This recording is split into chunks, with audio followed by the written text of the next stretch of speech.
اعوذ باللہ من الشیطان الرجیم بسم اللہ الرحمن الرحیم۔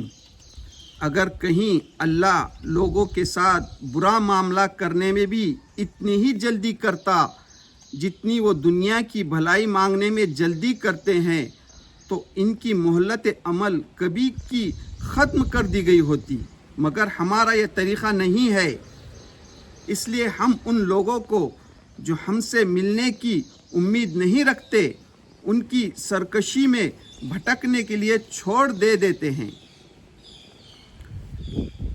انسان کا حال یہ ہے کہ جب اس پر کوئی سخت وقت آتا ہے تو کھڑے اور بیٹھے اور لیٹے ہم کو پکارتا ہے، مگر جب ہم اس کی مصیبت ٹال دیتے ہیں تو ایسا چل نکلتا ہے گویا اس نے کبھی اپنے کسی برے وقت پر ہم کو پکارا ہی نہ تھا۔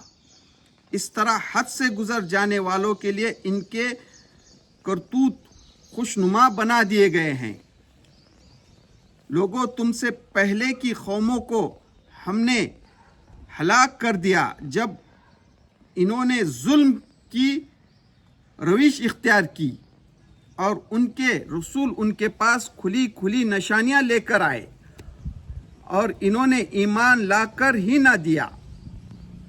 اس طرح ہم مجرموں کو ان کی جرم کا بدلہ دیا کرتے ہیں۔ اب ان کے بعد ہم نے تم کو زمین میں ان کی جگہ دی ہے تاکہ دیکھے تم کیسے عمل کرتے ہو۔ جب انہیں ہماری صاف صاف باتیں سنائی جاتی ہیں تو وہ لوگ جو ہم سے ملنے کی امید نہیں رکھتے کہتے ہیں کہ اس کے بجائے کوئی اور قرآن لاؤ یا اس میں کچھ تبدیلی کرو۔ اے نبی، ان سے کہو میرا یہ کام نہیں ہے کہ اپنی طرف سے اس میں کوئی تبدیلی کر لوں، میں تو بس اس وحی کی پیروی کرتا ہوں جو میری طرف بھیجی گئی ہے۔ اگر میں اپنے رب کی نافرمانی کروں تو مجھے ایک بڑے ہولناک دن کے عذاب کا ڈر ہے۔ اور کہو اگر اللہ کی مشیت یہی ہوتی تو میں یہ قرآن تمہیں کبھی نہ سناتا اور اللہ تمہیں اس کی خبر تک نہ دیتا۔